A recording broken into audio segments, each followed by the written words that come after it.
Arizona does not have spring. It only has sun, pouring down like fire onto the barren rocks. That afternoon, Elias Creed was on his way back from the town of Dustwater when he saw her. She was hanging from a dried cypress tree, her wrists bound behind her back, head bowed, tangled black hair like a bird's nest covering most of her sunburned face. Beneath her feet, the cracked ground looked like a wound that would never heal. A crude sign swayed above her head, painted in blood-red letters. Thief. Must die.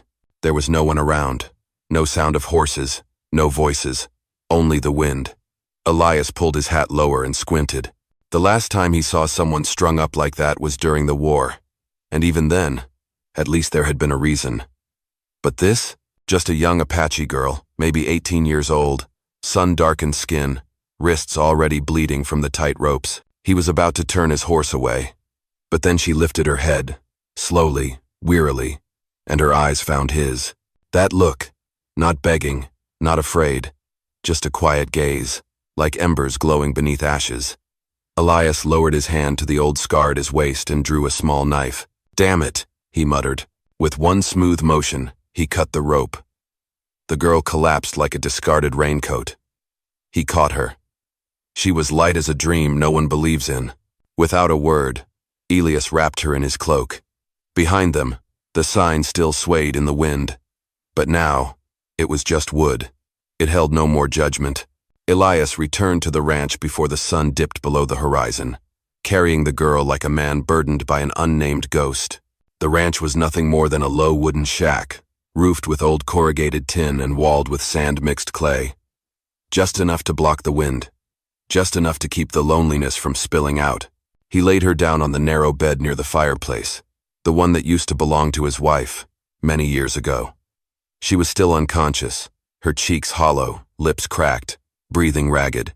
He undid the ropes, careful as someone diffusing a mine, then fetched clean water and wiped her bruises, slow and silent, like a ritual. The air was thick with quiet, no groans, only the sound of her breath, thin as ash. Around her neck, Elias noticed a necklace made of shell and wood beads, swirling patterns, the symbol of the Chiricahua tribe. As someone who once carried a rifle in war, Elias knew what such little things could mean. A family mark, an oath, or even a sentence of death.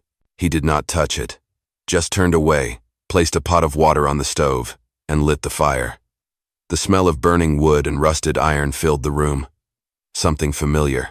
He tossed a pinch of salt into the watery stew, added some dried beans, the evening meal of a man no longer waiting for anyone. The girl let out a faint groan. Her eyes opened slightly, empty like the sky before a storm. Elias stepped closer, holding out a spoonful of broth.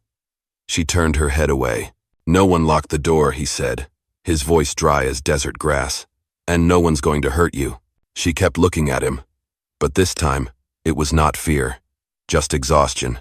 After a moment, she sipped, just a tiny bit, as if testing his truth with each drop. Elias simply nodded, then quietly stepped out onto the porch. Outside, the sunset was bleeding into the sky. The first cry of a coyote echoed from the hills. He lit a cigarette, but did not smoke it. Just let the smoke drift. Inside, the faint clink of a spoon against a ceramic bowl rang out. Small sound, but enough to make him turn his head. She was eating, her eyes still watching him. Between them, silence. But this time, it was not heavy. Not like before. The next morning, just as the sun peeked over the ridge, Elias headed out to the horse corral. The grass was still wet with dew. The birds had yet to sing. But the earth was already speaking, sinking footprints near the edge of the woods. Small, delicate, winding like a snapped thread. Elias knelt down and touched the sand. A strip of red cloth caught on the barbed fence, coarse fabric, patterned with a coiled snake. Familiar, very familiar. He remembered a night at a way station 2 weeks ago. An old preacher and a fur trader had talked about the daughter of Chief Maka, the leader of the northern Chiricahua tribe, who had gone missing after a skirmish with the army. They said she wore a twisted shell necklace, wrapped in red cloth, and her name was Nahila. Keeper of the fire. Elias narrowed his eyes toward the wooden shack. The girl was sitting upright, sunlight catching in her messy black hair. That necklace was still around her neck. And that red cloth, it had to be hers. He said nothing, just clenched his hand into a fist, then let it go. Far to the south, faint columns of dust rose above the desert, like ghost riders galloping through sand. Elias quietly slipped the piece of cloth into his coat pocket and walked back inside. Nahila turned to look at him, eyes expectant. Not apologetic, not grateful, just knowing. Someone is coming, Elias said, voice barely more than a breath. Is it dramatic, guys, if there is comment number 1? Let's continue. The town of Dustwater was not big, but rumors there spread like smoke from wet firewood.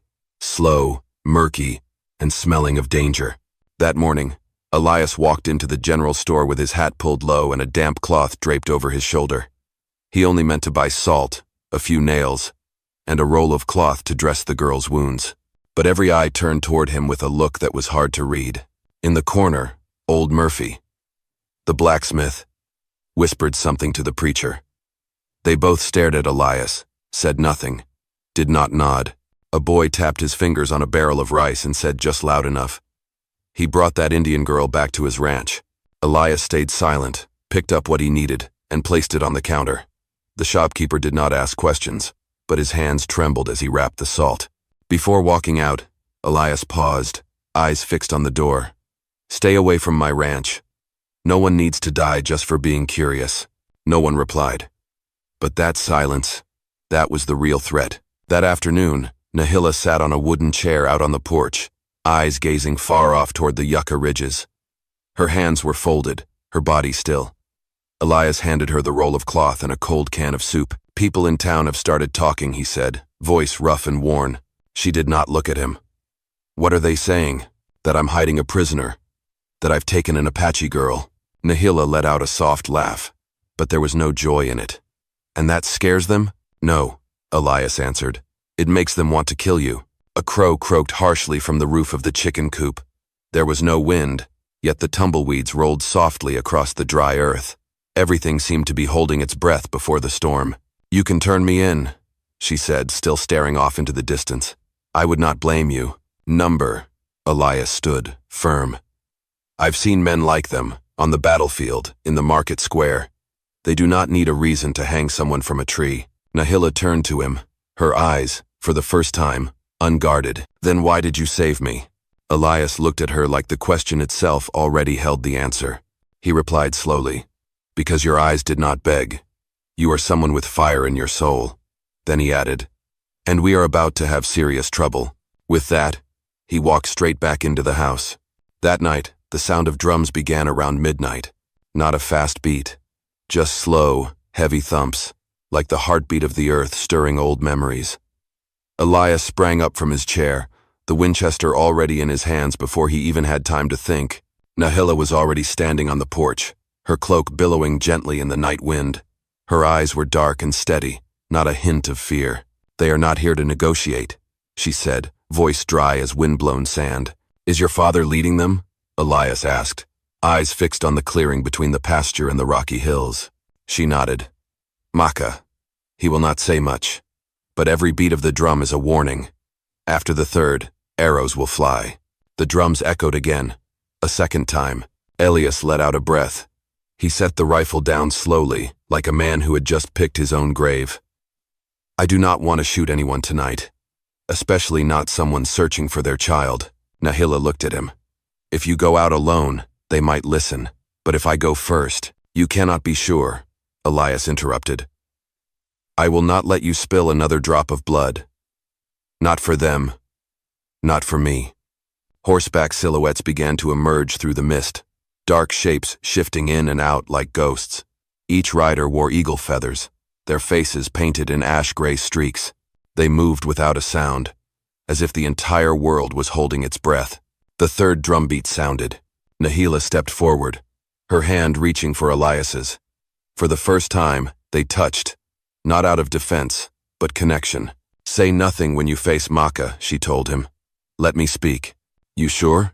Elias asked. She looked at him, her gaze strangely unshaken. I was the child they tried to hang.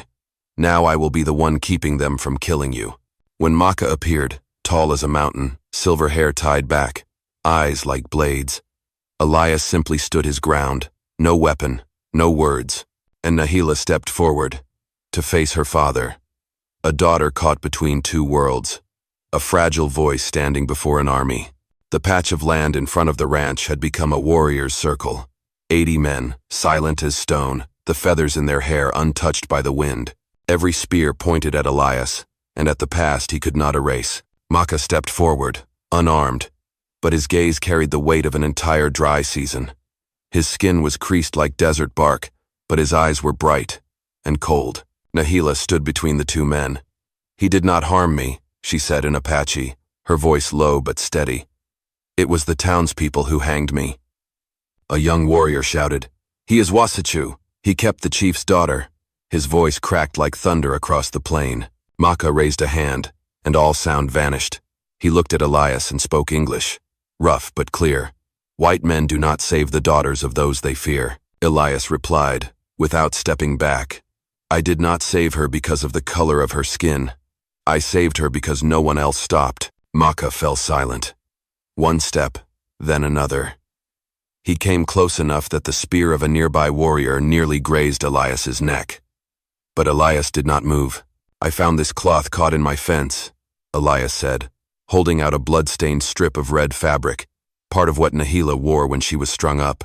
"I kept it, because if it were my child missing, I would want some trace too." Maka took it, his eyes narrowed, his gnarled hand clenched tight. Then he turned to Nahila. "You told the truth?" She nodded. "He did not touch me, did not ask my name, or ask for anything. He just gave me soup, water, and a blanket. He truly is a good man." The young warrior shouted again. "Then why did he not bring you back right away?" Nahila answered for herself, "Because I was still too weak to walk." Maka looked back at Elias.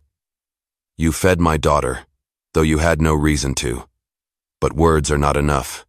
You will come with me, to the Council of Elders, and speak." Elias nodded. "I will go. Just one word, and one girl caught between two bloodlines." As the council fire lit up at the forest's edge, the warrior known as Broken Spear stepped forward, pointing his spear directly at Elias. "He is a curse. End it before blood has the chance to bloom." A chorus of growls rose like a crashing wave. Elias stood in the middle of the circle, cold sweat sliding down his back. But Nahila stepped out, swatted the spear aside, and stood between him and the blades. "Be quiet." Her voice slashed through the night like a blade through cloth. Everything froze.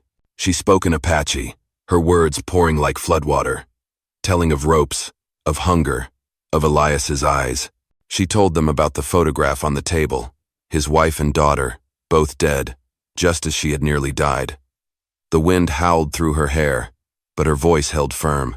"This man," she pointed to Elias, "is not Wasichu. He is not a warrior. He is not a shaman. He is a farmer. He is a rancher." The wind stilled, and for the first time, no one answered her with a shout. There was only silence, a silence that had begun to shift. 7 elders sat around the fire, dressed in faded deerskin, their eyes glowing like low embers in the night. Elias stood in the circle, not understanding the language. He only watched. Maka spoke first, every detail, every choice Elias had made. Then came Broken Spear, still taut as a drawn bowstring, demanding punishment to preserve the tribe's honor. Finally, Nahila stepped forward. This time, she did not shout. She simply spoke, in a voice soft as smoke.